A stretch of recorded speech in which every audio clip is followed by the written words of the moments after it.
Assalamualaikum warahmatullahi wabarakatuh.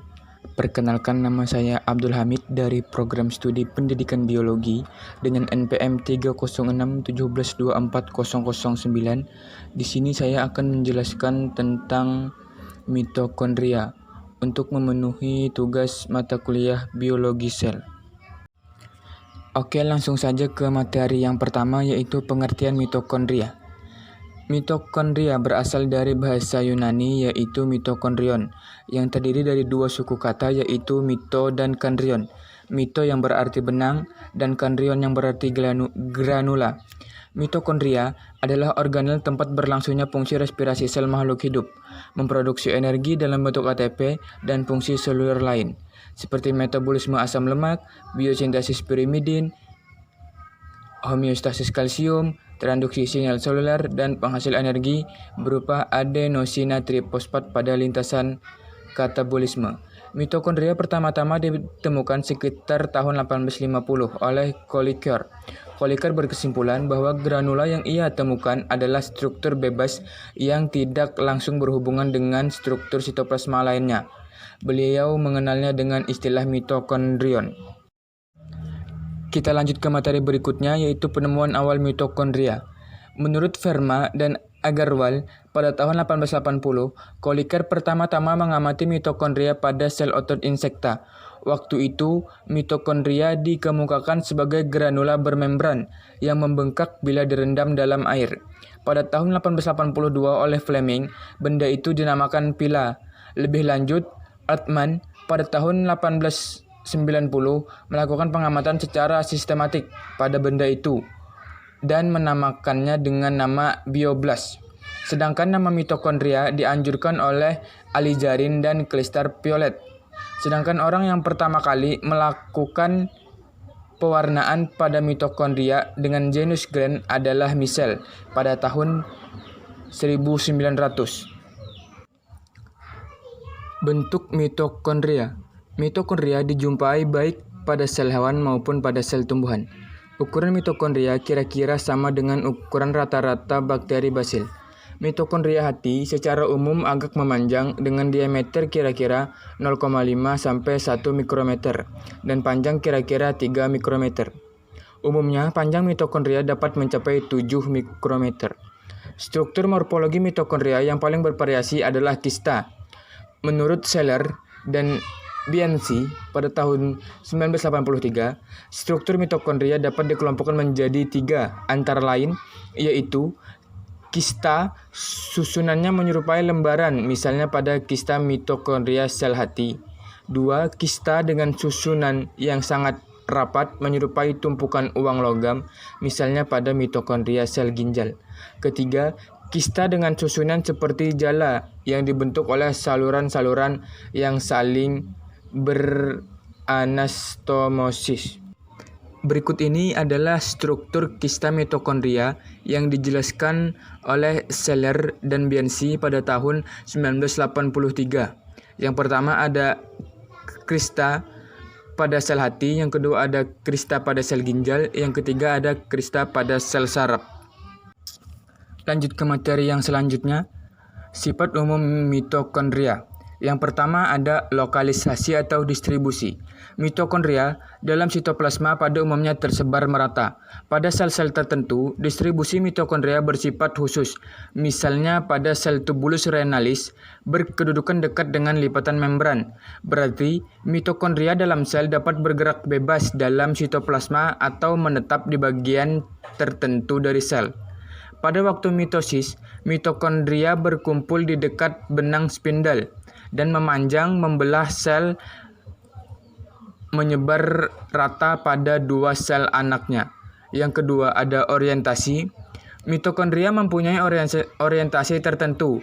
Menurut Verma dan Agarwal, orientasi mitokondria tergantung pada sifat matriks sitoplasma, sistem vakuolar, dan arah aliran difusi sel.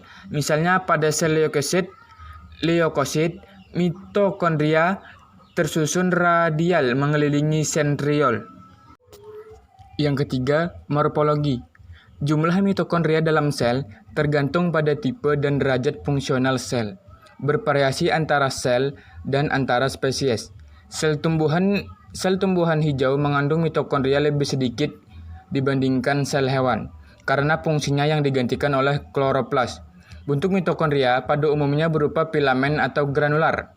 Ukuran mitokondria bervariasi antara sel. Pada kebanyakan sel, lebar mitokondria relatif konstan sebesar kisaran 0,5 mikrometer dan panjangnya sangat bervariasi, paling panjang mencapai 7 mikrometer.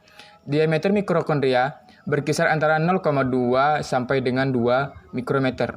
Panjang berkisar antara 0,3 sampai dengan 0,4 mikrometer menurut Johar pada tahun 1983.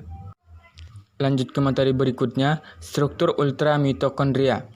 Struktur mitokondria terdiri dari 4 bagian utama, yaitu membran luar, membran dalam, ruang antarmembran, dan matriks yang terletak di bagian dalam membran. Berikut adalah foto dari mitokondria beserta keterangannya. Dapat dilihat. Bagian yang pertama yaitu membran luar. Membran luar bersifat permeabel. Membran luar mempunyai berat molekul sampai 5000 dalton. Membran luar mengandung protein transport yang disebut porin. Porin membentuk saluran yang berukuran relatif lebih besar di lapisan ganda lipid membran luar, sehingga membran luar dapat dianggap sebagai saringan yang memungkinkan ion maupun molekul berukuran 5 kilodalton atau kurang, termasuk protein berukuran kecil, dapat masuk ke dalam membran luar. Membran dalam. Membran dalam yang kurang permeabel dibandingkan membran luar terdiri dari 20% lipid dan 80% protein. Membran ini merupakan tempat utama pembentukan ATP. Luas permukaan ini meningkat sangat tinggi diakibatkan banyaknya lipatan yang menonjol ke dalam matriks, disebut kista. Membran dalam mengandung protein yang terlibat dalam reaksi fosforilasi oksidatif.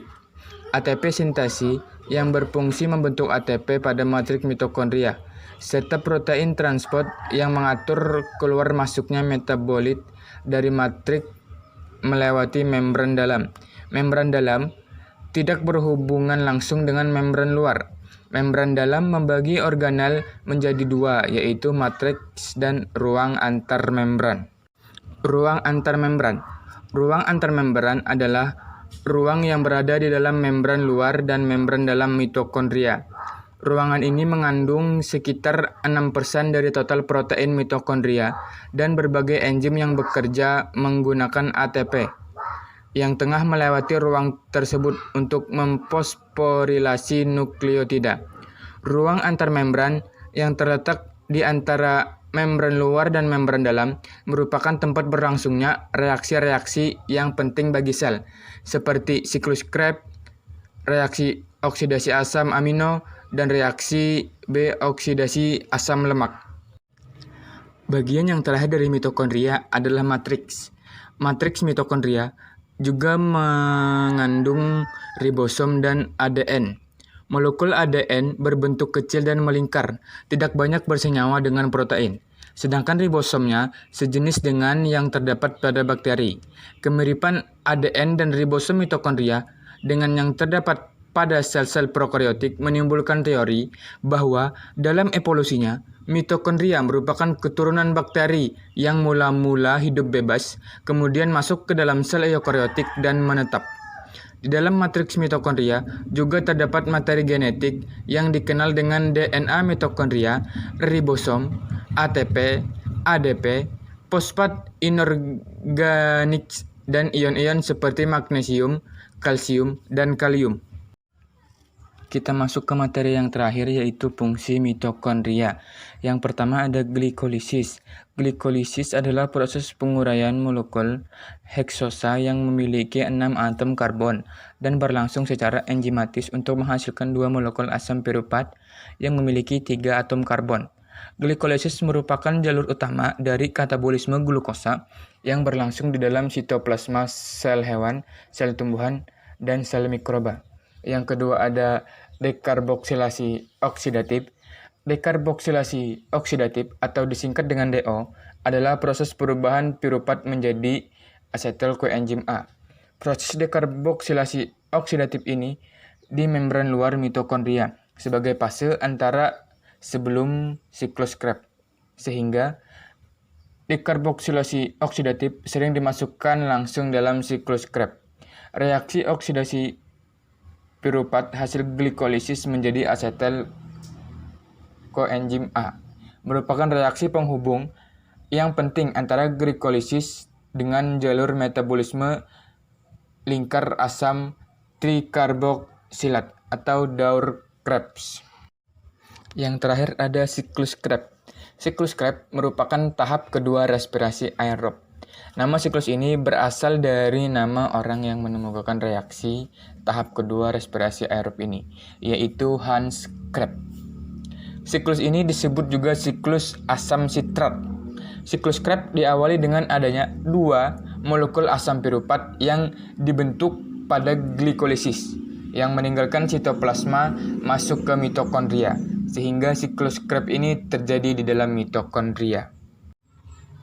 Demikianlah sedikit pemaparan materi tentang mitokondria dari saya. Jika ada yang kurang jelas, silakan ditanyakan. Akhir kata, saya ucapkan terima kasih atas perhatian dan kerjasamanya. Wabillahi taufiq wal hidayah. Wassalamualaikum warahmatullahi wabarakatuh.